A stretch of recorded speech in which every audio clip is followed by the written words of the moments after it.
Welcome back to the Comics Cube, everyone. We're back with J.H. Williams III, and we're talking about the first issue of Echolands. How are you? Congratulations. Thanks. I'm glad to be here again. What's the reception been like? Um, I don't get to hear a lot, but what I am hearing is a lot of really positive buzz.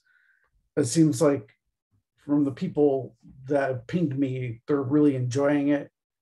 Uh, I've heard from a couple fans that kind of are talking about the buzz a little bit, saying that there's this buzz going on out there about the series, and that it's, people seem to dig it.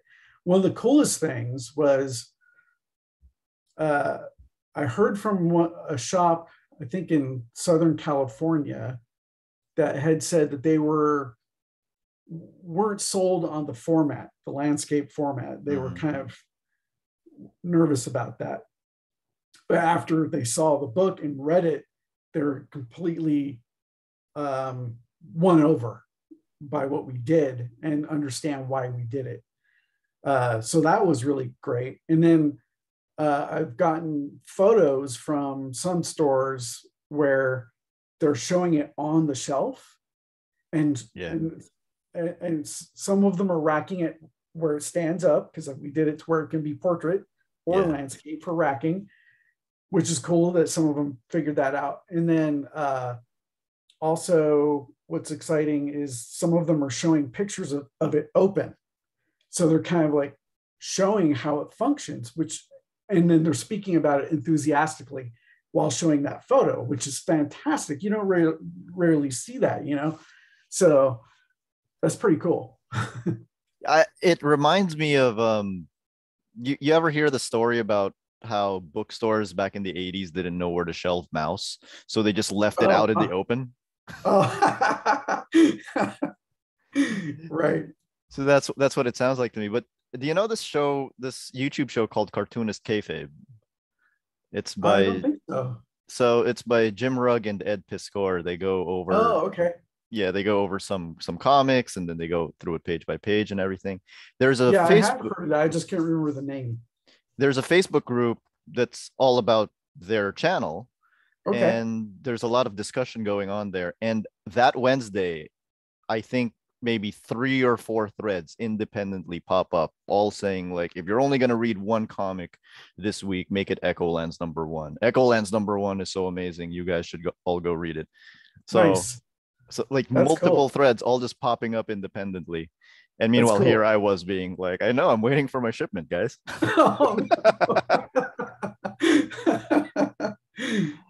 But it looks, like I said, it also looks great digitally, because it's able to it's able to go landscape. And it kind of takes advantage of the shape of a screen, right? It takes major advantage of the shape of a screen. I guess not a typical portrait screen like your phone or an iPad, but with any of those devices, you could turn them on their side and lock it, and just scroll through the book if you want, Absolutely. It'll fit that shape, So the way Echoland starts is interesting. We went through the preview pages last time, but it is interesting because you start off with a vision of the future. Hope Red Hood in full regalia, standing over this presumably villainous individual and thinking back on her life. What was it's interesting because we know we're going to get to that point. So what was the inspiration to start it with a very brief glimpse of the future? I don't know if we had a particular reason for it, other than wanting to kind of get you into where we're headed really quickly, and kind of also give you a different way to start off a story. There's I've seen television shows do that sometimes, where they'll give you a little taste of a moment that's to come, even though it's way off, and then they'll keep returning to that moment, or another part of that moment, whatever the big crescendo is, right? And so we thought we would try that with this, and also acts sort of like a format thing too, and also allows as you'll see when you get to see the second issue, it allows Hope to kind of talk about who she is, where she's from, where she's going, and who she's with.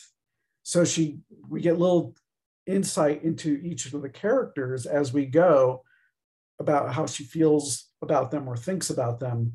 And that will evolve over time as we slowly build up to this big war, Earth's last war, as we've been billing it. So Is it just me, or does she look a little bit older in this first page than she does in the rest of it? Or am I reading too much into it? No, a little bit. Not, I wouldn't say significantly older, but she's gone through something, and Okay. it's had a huge effect on her, and all that kind of is revealed as we go along in the series, building up to the changes she's going to face. So we find out later on that the reason she's running in this first sequence is because she stole a gem from Teros Demond, and she basically has to stop because she runs into Kor, who you told me the last time is her friend slash lover. And I think I was surprised when I saw the design for Kor, because I'm not sure if it's what I expected. I feel like a lot of female protagonists, when they have a male lover in comics, a lot of them, they look like Steve Trevor. They're a little smaller than right. a little smaller than the protagonist, etc. But Yeah. Kor is so much bigger, clearly a physical force and imposing, and also not your typical movie star type No. casting. What was the inspiration for Kor and his design? I don't know. We knew we wanted him to be sort of like we refer to him as a Hun, but he's also a bit of a biker, and or biker type of personality, but clearly a warrior as well. And we always envisioned him being this massive guy, even though he was going to have this deep relationship with Hope. We knew. It's interesting that you bring up this the stereotype that goes on out there with relationship depiction. I didn't even think about that when we were writing this for him and her, that they kind of were defiant of visual expectations. So that's kind of cool. I love that that's happened. I wasn't even thinking about that. We just wanted to create an interesting character that could be her equal in a lot of ways, so. Well, we've spoken before about how you've worked on a lot of female protagonists, and obviously, Batwoman isn't going to date a guy. And Promethea didn't really have a love interest in those 32 issues. No, until the very, very end. Yeah, the beginning of Promethea starts off. Yeah, she really didn't. Not until towards the end, when she's trying to be somebody else. When she's trying to not be Promethea. Yeah, her only other relationship encounter was with Felix Faust. So. Yeah, Jack Faust. Or Jack Faust, sorry. God. It's okay. I only drew the thing for 6 years. Felix Faust is another character. Yeah. And Chase also, there wasn't much in the way of a relationship from what I remember. Yeah, she starts off with having a live-in boyfriend that she drags along with her when she gets her job with the DEO. But we very quickly, her new job and some of her moodiness surrounding the new job, because of her self-loathing, really, because she didn't like that she had powers, and she's taken this job where she hunts people who have powers, sort of as indicative of her own desire for self-destruction or self-loathing, and that emotionally is an unspoken thing that causes tension with her and her boyfriend. So that relationship wasn't a very good one that we were showing there. So how much of Core's design came from the fact that visually speaking, he's basically Hope's exact opposite? Yeah.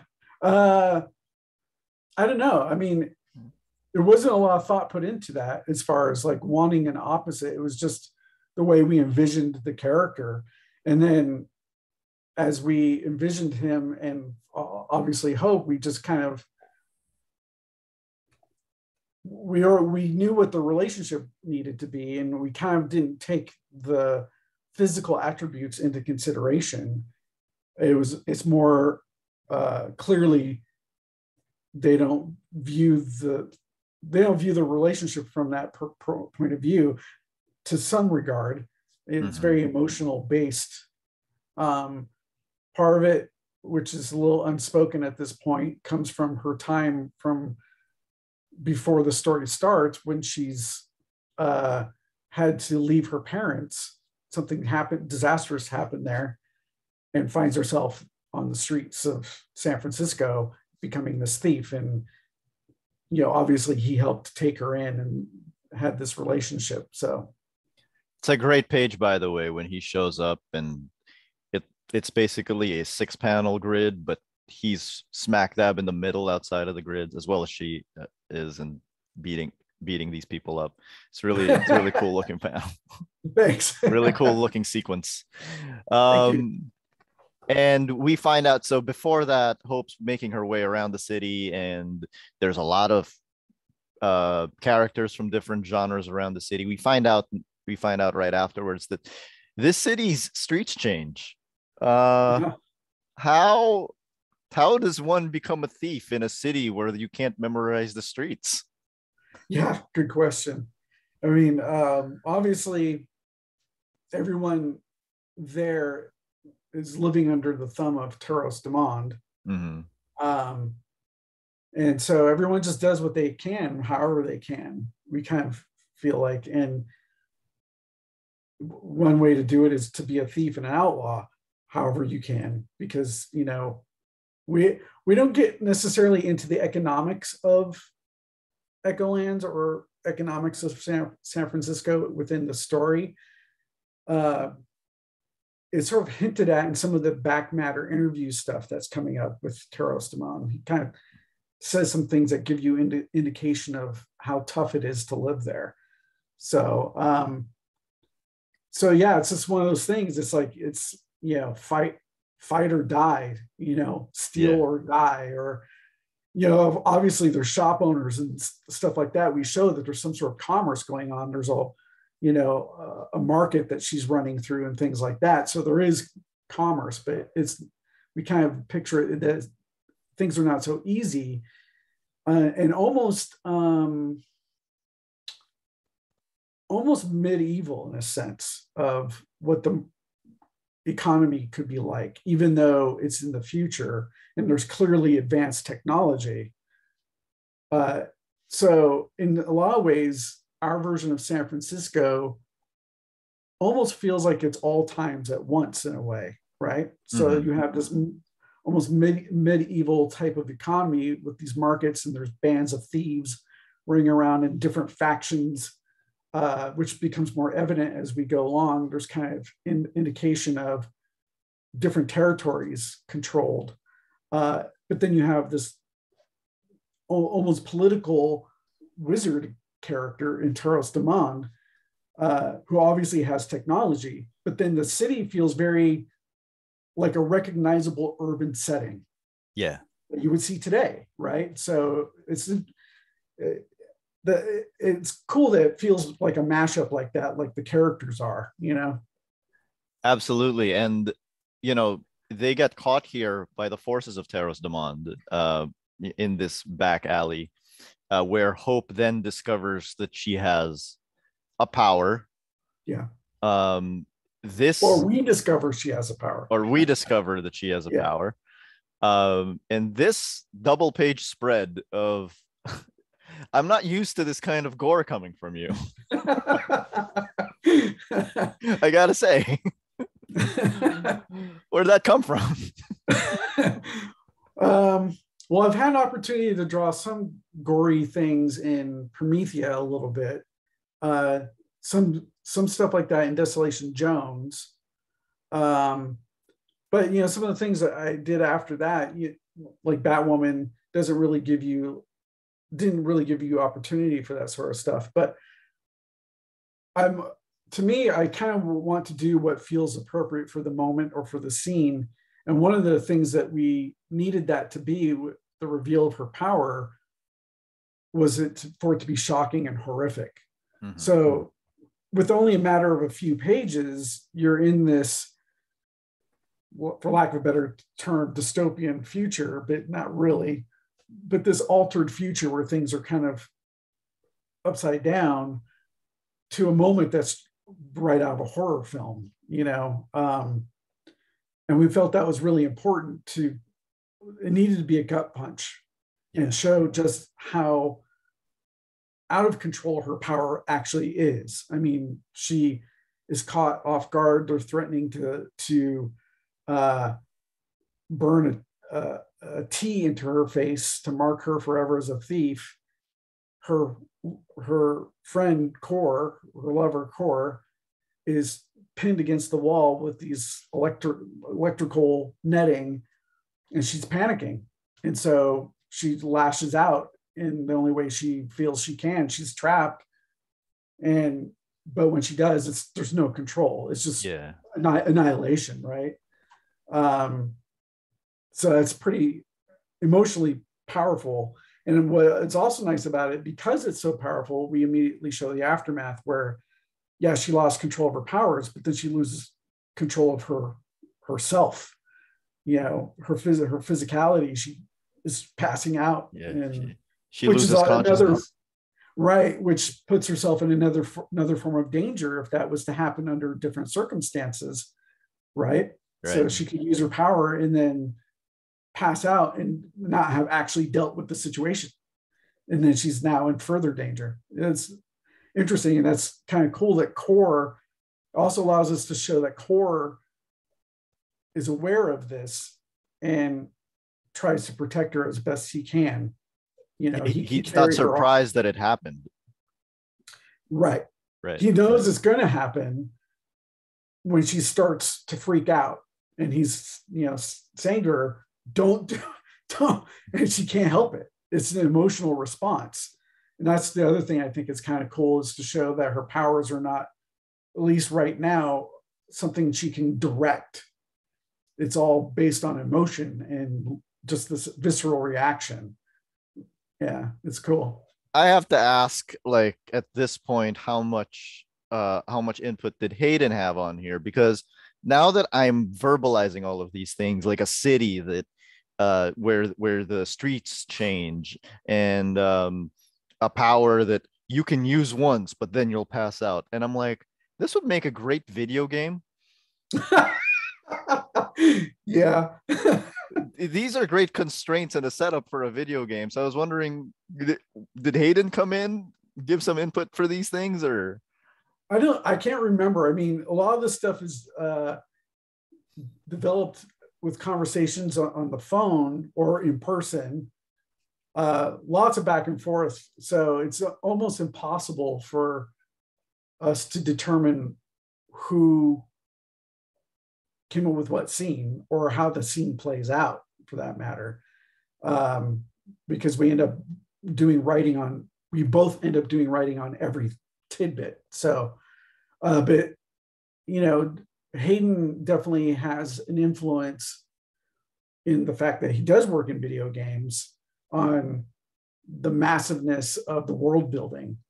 Mm-hmm.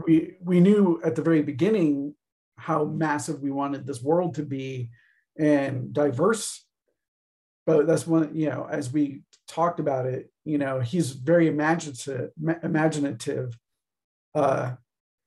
in ways that he could see how this could translate to a game. Things like that. Yeah, we actually could see this translating into just about any medium. So I was playing a video game right before our interview, and I'm like, now I'm like, I want to play Echolands, the video game. Yeah, I think a video game would be fantastic. A role-playing game would be fantastic. Mm-hmm. Because the diversity of character, you could be anybody. in this thing, you know? So yeah, Absolutely. yeah, Yeah. That would be great. yeah. We can get to that later. I'm struck by the utter simplicity of some of the logos that you have. So the triangle is a recurring motif. The Yeah. the arrow that arrow that is a T is a recurring motif. Where how did you, for somebody who handles such complex visuals, how do you how do you, you know, settle on such very strong, simple logos and motifs? I don't know. I mean, a lot of times it just comes instinctually. Uh, when we first were writing Echolands, it might even be in the script of the first issue. I don't think we had specified the shape of the gem, or we had said it originally was round, maybe Mm-hmm. like a typical gem. But when I started doing the drawing, I'm like, no, this needs to be very, very particular because it's going to have a very particular role as we go along. And it needed something, a shape that's much more distinct. And which was a good decision because when we show like the little gem that's in the villain's arm when she communicates with Taros Damon, Yeah. it's a little like opal like gem and it's round, right? So it's good to have something that's different from that for this other object that she stole and have it be unlike anything else in the book. So it makes it very distinct. Um, so I think I just thought about like what would be an unusual shape, and a triangle came to mind because it's so rigid. It's kind of an interesting shape to toy with, especially with it being like an obsidian, like or Yeah. almost black amethyst, you know, kind of color. Uh, now the red arrow design is actually a rune. Um, uh, and we wanted something that we could easily use as a fascist like symbol without it Mm, of being a swastika. And course. yeah, and for whatever reason, it came to my mind to look at runes, maybe because the character is sort of this mystical character. And so I wanted to look at runes uh, for a symbol that could maybe be used that he could adopt and make his, this is my banner and I'm going to oppress you with it, you know, visual. And I stumbled across a rune that was an upward arrow, which means order. Uh, and so I thought that's perfect. That's absolutely perfect. A nice, simple graphic that can be utilized in so many different ways, on uniforms to flags to, you know, to jewelry if we wanted to. Yeah. And coincidentally, it's also a T, Yeah. Yes. which the villain's For name starts Theros. with. Yeah. Yep. I notice you did not name the other villain. That comes later. Yeah. She'll So get a name. there's a reason you haven't named her even in this interview. Um, no, we just in the course of the story, naming her wasn't important until it needed to be said in conversation with between her and Taros, because you know characters just don't run around saying, "Oh, by the way, I'm so and so." Nice, you know what I mean? It's not natural. So, uh, but I will let people when her name is said, we'll you'll see it then. You you just hurt the feelings of 4 decades of superhero, the first 4 decades of superhero comics. um, and I think it was, you know, it's such a great showcase of how diversified you can get, because we have these establishing shots in the beginning with Hope running around, and it's such a fantastical setting. But then at night, that's San Francisco, Yeah, and there isn't much to it aside from the flying vehicles, right? yeah, It's yeah, just yeah, San Francisco. I thought that was fascinating that you would depict it that way at nighttime. yeah. I mean, early on, like when we first wrote the what we wanted to do for the first chapter, we knew we wanted a fantastical city. I don't know how early we decided to make it actually San Francisco, but as we started developing the visual ideas, one of the things that occurred to me was uh, I didn't want to do a fantastical city that was typical fantasy, right? Where it's super fancy buildings and all that kind of stuff. And I was like, I think we could benefit from it being more relatable and more typical urban type of structures that you would see in any modern day city. And then I think from there we said, hey, why don't we make it San Francisco? Um, and that's sort of how I think the impetus of that occurred. And yeah, the villain sends out a little orb, goes flitting around looking for the gem. So there again, Plucks out her eye. there's your circle, Yeah. there's your circle. And we end the issue with the first confrontation between our hero Hope and the villain without a name. And the last shot of that villain with her robe completely off. What a shot. I'm like, what is that? That looks like straight out of a Junji Ito manga. Yeah. Is she a big plant thing? Yeah. Internally, we refer to her as a golem. Okay. I think in one of the solicitations that we have coming up, we mentioned the term golem. But we always intended her to be a golem, but we didn't want her to be like a typical golem you would see from folklore. But it makes you, when you think of folklore golems, it's earth. They're made of earth and stuff like that. So we're like, we could use plants. But because of Taros Damon's ability and how he got her,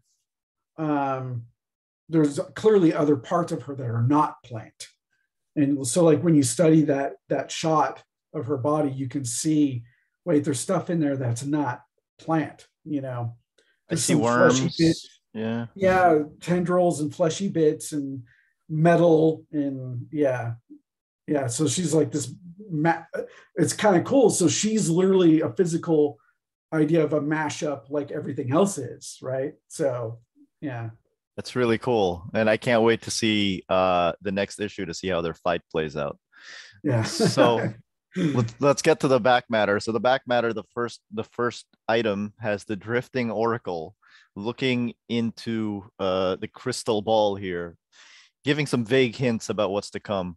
But the thing that strikes me is that the first thing that comes out of this person's mouth is the words, "Oh, another heroine in red." That's a surprise. I feel like you're throwing yourself some shade there. Right. Yeah. A little self-reference. And then you have this interview with Taros Demand with Alias 5. Mr. J.H. Williams, I've spoken to you a few times. Is Alias 5's face based on somebody you know? Is it you? It's a mashup between myself and Hayden. Okay, I get it. I'm like, wait, this guy looks familiar. The beard, of course, is a distinct feature. the beard, and he's got your glasses too.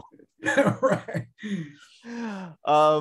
And I decided to make Alias 5 like a weird concoction of me and Hayden because we're both he sort of represents our exploration of the world in a way by his questions posed to the villain, right? So I thought it'd be kind of like a cool little thing to make him us. And like everything else in the book, a mashup of things, right? Yeah, exactly. I find Taros Demand interesting in this sense because he's giving this interview and he's dodging all the questions and he's saying things in a very demagogue-like fashion. Now, you've worked on this book for 15 years. As we know, the last 5 have been terrible in terms of demagogues in general. Yeah. How did Taros Demand's perspective or the way that he speaks to Alias 5 evolve over time for you? I'd say for me, we knew we definitely wanted him to be an oppressor. And we knew from the outset, which will be obvious when you see the next issue, that his visual isn't of a typical oppressor. So his physical features are kind of, you can tell he's not a good guy, but he doesn't look like a typical threatening, menacing villain, I guess you could say. His facial features, he's overweight, he's short. Like there's a scene in issue 3 maybe where we show him with the golem, his daughter, and she's much taller than he is. So we knew we wanted him to have different attributes than a typical wizard-like character that he's supposed to be. But we also wanted to make sure when we got to show him that he had a reason for doing what he does, that there was an ideology behind what he is doing. You know, the best villains always think they're the hero of their own story, right? Yeah. And so we definitely wanted that kind of aspect to him. But at the same time, as we go, I kind of feel like he's very much aware of his moral ambiguity, and uses that. He's willing to exploit that and has a different perspective on things because he's focused on a different agenda, a bigger agenda.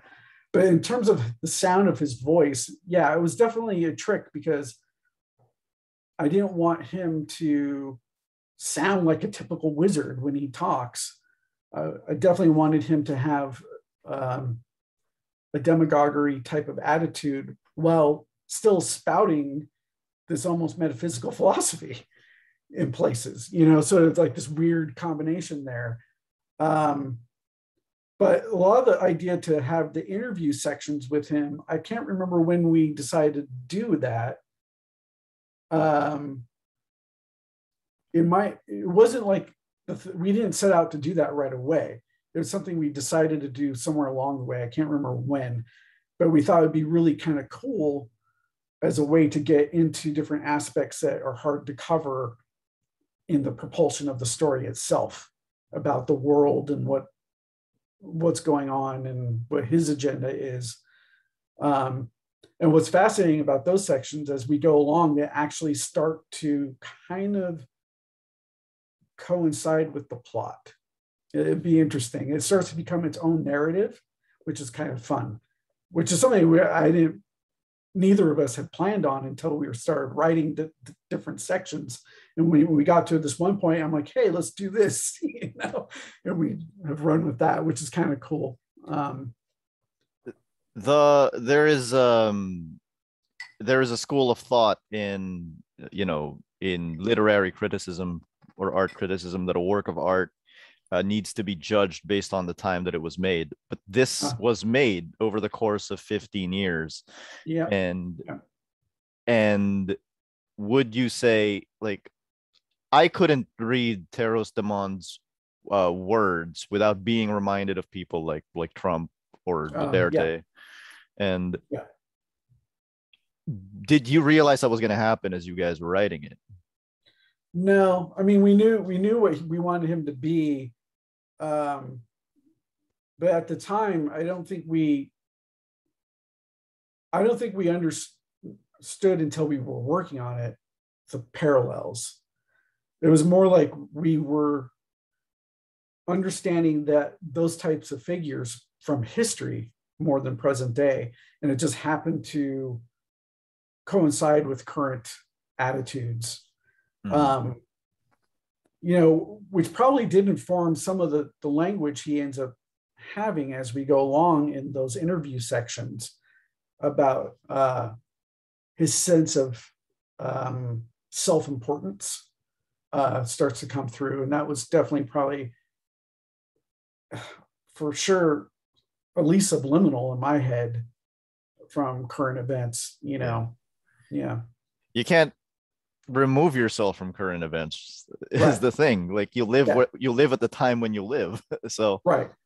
another And yeah, and yeah. I guess the trick is one of the things we wanted to do with him, even though he might remind people of certain figures of today, figures like him have existed for decades upon decades upon decades, right? So he's really no different than anything humanity hasn't already faced at one time or another. It's just that it's much more in our faces right now. Yeah. You know what I mean? But he was definitely inspired by, you know, villains that feel self-important, villains that feel like they have some sort of uh, greater agenda to affect the entire world, you know. Yeah. So yeah. A small subtle thing that I see in the interview is he uses the turn of phrase "good for your soul." Mm-hmm. Soul is in lowercase, and then he gets probed on that question, and then afterwards, when he's answering that question, soul is completely in uppercase, and so he's talking about the soul now as this very tangible idea Yeah. that means something, and I feel like that's going to come into play at some point, huh? Yeah, I mean, one of the things that becomes obvious as the interviews go along is something I wanted him to have about his personality, that he definitely has a distinct metaphysical view of reality. Um, and that comes across with some of the things he'll end up talking about. Um, and he's sort of trying to figure out how that metaphysical perspective might change or be informed by discovering the past, a Mhm. forgotten past, and how it relates to San Francisco and the greater world, and even the energies of the universe itself, which I feel like he's a wizard. Of course, he's going to think about those things, right? Of course. Otherwise, how is he a wizard? He should be thinking about beyond the physical nature of everything. So, yeah. Um, you've mentioned that he does not look like your traditional oppressor. Yeah. Is so I have to ask, is the person on the first page of the book that Hope is towering over, is that Taros Demond or is that not Taros Demond?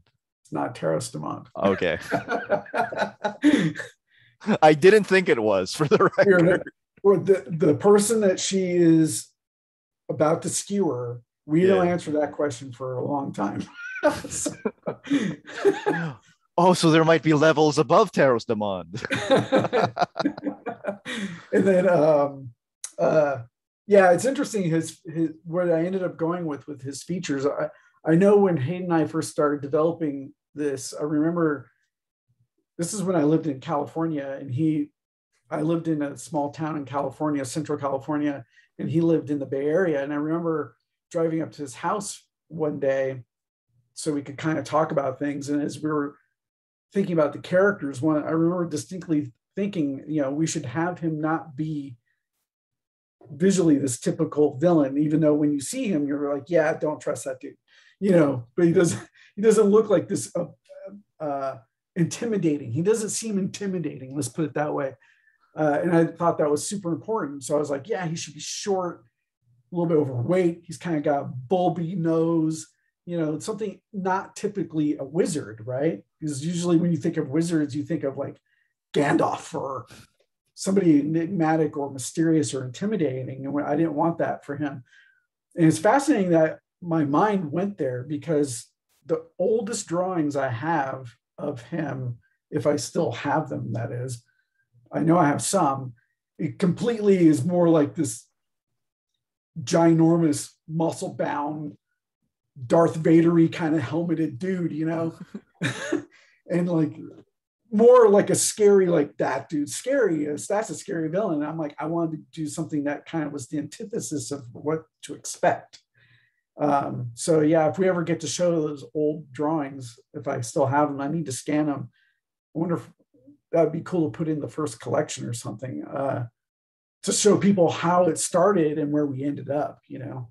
With you saying Darth Vader and then saying that it should be the exact opposite of that, I am now imagining Taros Demond looking like the Darth Vader character from Spaceballs.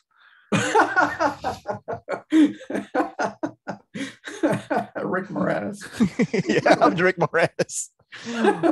um, and these ads in the back, Mr. Lucky's Takeout Tidbits, the illegal plant, the lost beloved lizard that answers to Betty, and the little comic strip Here We Ego. I gotta ask if any of this, if this is just you having fun, or if any of this comes into play during the main story, or it was sort of like a something we just threw in there. It was like a very late decision. And I remember, I don't know why, just because I was thinking about the back matter section. We knew we had the interviews and we knew we had the music feature, but I was like, there should be something else. I want to do something else. And I said, well, since the back matter is sort of like this little pseudo snippet of a magazine, but kind of a cheap magazine, like a mailer, right? And I'm like, let's do cheap ads, like cheap want ads. And I said, well, if we're going to do that, let's make a cartoon. And Hayden came up with the idea of what the cartoon should be. So that's something, the cartoon is based on something he came up with a long time ago. He had never even told me about until we discussed doing a cartoon. So that's just something we want to do for fun, to kind of like, there's so much seriousness in the book, even though it's a fun book. It's a very serious story. Lots of heavy ramifications are going to develop and stuff like that. and you play it straight. Do you play the book completely straight? Yeah. Yeah. And I just was like, well, if we're going to have these little snippets of a magazine, what else is in the magazine? Let's have something unusual that could be fun to toy with. And so the little ads kind of came to mind, and how they could be like, relate to the world that we're developing. And then the cartoon, and we invented a cartoonist, you know. Anton Veracruz. Yeah. And so the cartoons, Hayden has written the first four. Well, out of the first six, he wrote four of them and I wrote two of them. But they're kind of like, we wanted them sort of like, not the exact same humor as the Far Side, but something off kilter like the Far Side. Yeah.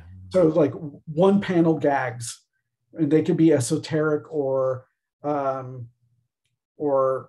little meta maybe, or something where you're like, that's not even funny, you know. It's kind of stuff, you know. This one's, well, there are some cartoons that are syndicated in your daily newspaper strips that I wouldn't particularly call that funny. Yeah. Yeah. But this one is particularly morbid, and in its morbidity, it becomes funny. Yeah, there's a little bit of like dark irony in some of the things that the cartoon characters might say. They're sort of like, might be poking at the creative process, for example, you know. Like for this one, you have the robot removing the heart, and then the other robot saying, "Geralt, you're never putting it back now." Like, yeah. Okay. So when you think about it, it's like, it kind of speaks about trepidation, right? Yeah. And so when I first read that strip from Hayden, I was like, oh, that's so perfect for the first one, because we had written them all, but we hadn't decided which issue they were going to be in. But we decided to make that the first one because it speaks about the trepidation of launching this thing that we've been building for such a long time. And we're like, we're going to put it out there. People might hate it, what are you going to do? And you can't retract the orders. It's out there in the world now. Exactly. You So close off. let's move forward. You close off this issue with essays by you and Hayden, and I just wanted to zoom in on this one little bit here where you say part of the story evolution features Hope, a hero I created as a naive child, now slowly being developed by Hayden and I to grow into something more mature, like I have myself, changed over time. Kind of cool, I think. And Yeah. I think Yeah. it's fascinating that you have been able to stick with this vision of the story for all these years that you guys have worked on it together, because I think some people would have given up. Yeah. I mean, it's so funny because it's like there when we started developing it, we never ever kind of considered like it would just end up sitting in a drawer somewhere. We always, I don't know, maybe I don't know if there's something about the metaphysics of that intention of just creating something, knowing no, it'll come out one way or the other. It's just, you know, it became more of a matter of when at that point, because other things kept coming and my life went in one direction and his goes in another direction. Our careers are doing this and that, and then we managed to come back together on Batwoman. Yeah. You know, so it's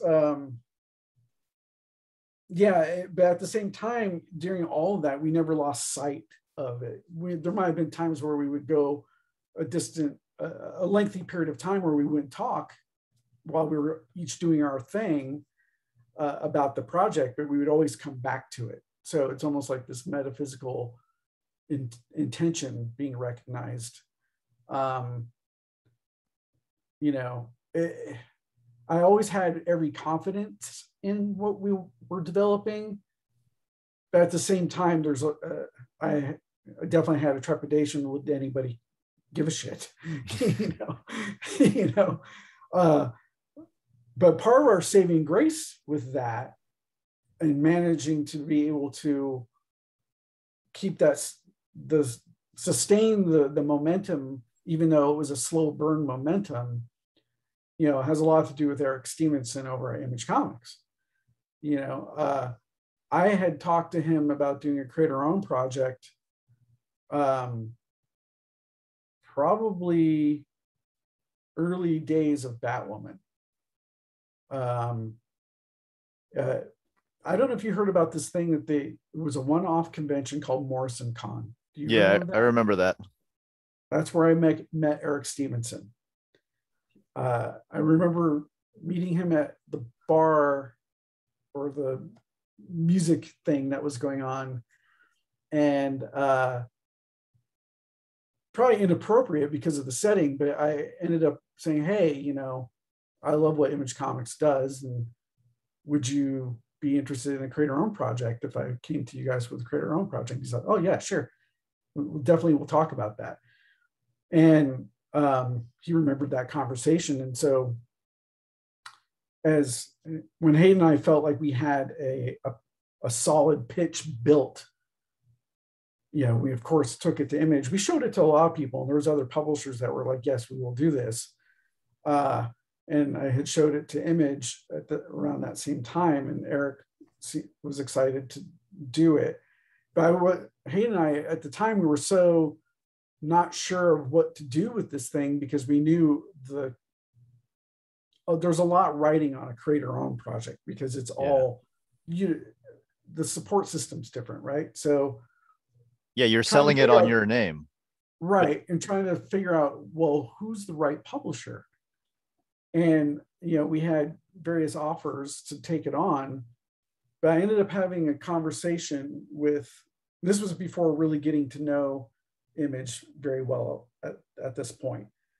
And in my research, I said, you know, I should talk to some other people who've done stuff for Image. Ended up having a conversation with Rick Remender. Okay. And trying to get his, I think I reached out to him actually before figuring out who to take the project to see if he had a lawyer he could recommend to help facilitate or navigate contracts. And I ended up talking to him, and he's like, well, who are you going to go with? And I'm like, I don't know. I'm like, all these different people are interested. And I said, talk to Image too. And of course he does stuff over there. And he kind of gave me this long sales pitch about why I should do it for Image and explained to me, because that's one thing I didn't understand early on of how the business model for Image works versus other publishers. And in talking with Rick, quickly became apparent that there is no other publisher on the planet like Image Comics in terms of what they offer. And he was kind of also talking about, he's like, look, the more well-established creators do stuff for Image, creator-owned content, it's like all ships raise each other. Yeah. So it's like, joining this group of other people, it all kind of, everyone keeps being lifted up. And then the whole business side of it, no one else could compete. So we're talking about retaining rights or retaining royalties. Rights. Yeah, all that kind of stuff. And so I talked to Hayden. I'm like, I think, Image wants to do this. I think this is what we should do. And he's like, yeah, for sure. And so I ended up having, a conversation with Eric Stevenson about like, well, what do we do to get this thing be able to function? And so we all came up to a deal that was good for everybody. And then where Eric became the project's saving grace was in all the turmoil after that. The amount of time that elapsed because various life things, other projects, as Sandman Overture hadn't been a thing yet. That hadn't even been a glimmer in my eye yet. But he knew that would help the book. Yeah, I don't know if it did because the time has been so long. But at the time of when Overture was presented, we already had the deal in place for Echolands. That was going to be the thing we were going to do after Batwoman. It was all set. Everything was ready to roll. We would just jump right in. But then Sandman Overture comes, and I'm like, oh my God. I talked to Hayden, and Hayden's like, you can't say no to that. No, you can't. Even though we've been building this thing for so long and we're ready to go, we're like, no, you got to do that. And I, called up Eric. I'm like, this is going on. And he's like, no, you have to do it. Yeah. This is another publisher telling a creator that they have a deal with to go do another project with a different publisher. That's because the comic industry is full of fans. He knew what that meant. And so, but, and I'm like, well, what about, Echolands, and he's like, well, we can use this to come off the heat off of Sandman, but then all this other stuff happened even after that, my illnesses, the Vegas shooting, us moving to another state. I mean, next thing we knew, years had gone by, and not once did Eric ever flinch about it. That's pretty cool of him. Yeah, I mean, I think any other publisher would have said, see ya, this is crazy. We can't wait forever, but Eric was like, it'll all work out. It'll be good. And that's amazing to me. I mean, I've told Eric this myself in person where I'm like, I'm so thankful for everything he's done for the project. I just don't know if it could have withstood everything that our lives have gone through if it was with any other publisher. I don't know if anyone else would have had the patience for that, where Image is sort of like, we'll get there, it's amazing. Not to discount anything you've said, but in the time since, crowdfunding has really taken off, Kickstarters and stuff. Yeah.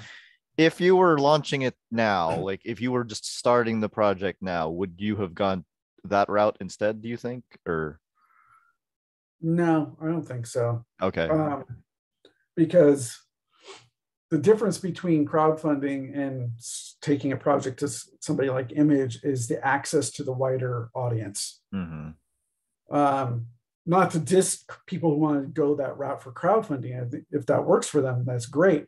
Sometimes that can lead to a bigger outbreak for their project after the fact. Yeah. But for me, coming from being at a major publisher for so long for the bulk of my career, I, as nervous as I am with this process, doing a creator owned project, even with Image, I've talked to Eric how a lot about my fears and trepidation and nervousness about the success of the book and all that kind of stuff. I think if we try to do it like through Kickstarter, as stressed as I was already, I think if I had done it that way, I would have lost it. I don't think I could have emotionally handled it. Yeah, because you'd have to handle your own marketing and all of Right, that. right.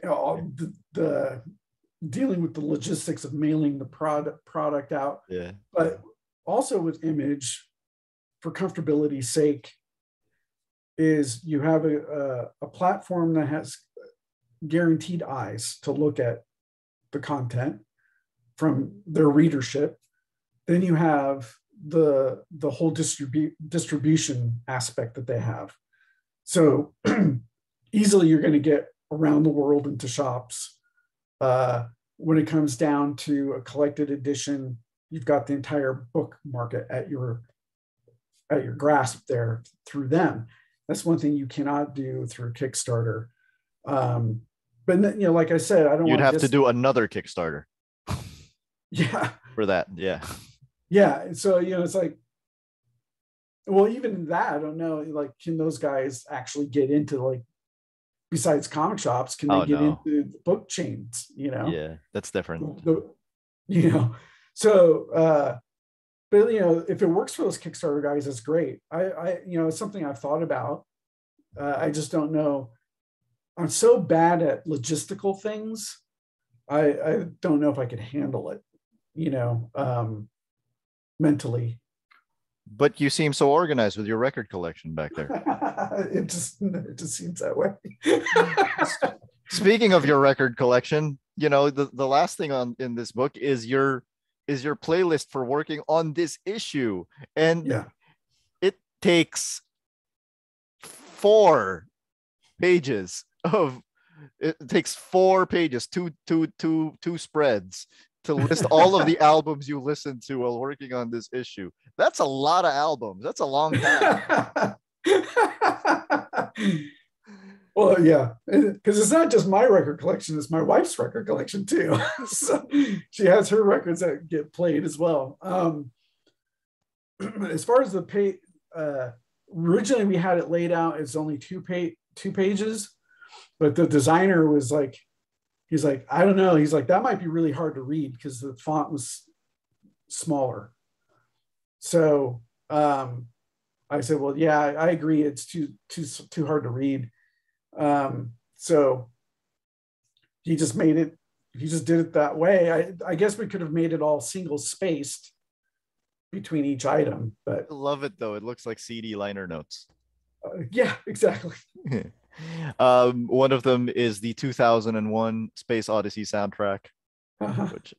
which is still a pretty epic soundtrack, I would say. Yeah. Yeah. To close this off, I would like to read you a comment that I received a couple days ago from one of our previous interviews, if that's okay. Mm-hmm. Let me just pull up that comment. It's here somewhere. Right. This is from a guy named Jeff Fudesco, and he just says, Mr. Williams, your artwork on Promethea represents a high watermark in comics and in comics philosophy. The art is brilliant on every level, a high point in my comics reading. Thanks for making something great for us to enjoy and contemplate. How does it feel like still hearing that after all these decades? It's great. I love it. It's humbling to hear that kind of stuff, but at the same time, it's gratifying because the the fact that something I've worked on has longevity like that, that people appreciate. It's really nice, and always is surprising to me when I hear from people talking about older projects that I've done, and how much they love them, or projects I've done or reasons why they got into comics or things like that. It's very gratifying but humbling at the same time. But there's also, in a weird way, I feel like there's a kind of an attached pressure as well that I put on myself. It's more my own mental problems, but that when I hear stuff like that, I'm like, well, the next thing I'm doing, or the thing I'm currently doing, I feel like I got to reach certain heights or certain creative heights with it. Like, I don't know. I don't want people to ever read a project of mine and feel let down by it,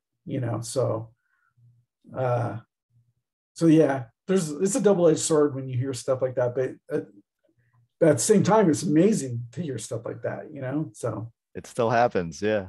yeah. And I don't think anybody's going to be let down by Echolands. So Let's hope so. thank you so much. This was great. I hope we can do this again for issue 2. Sure. Thank you. Thanks.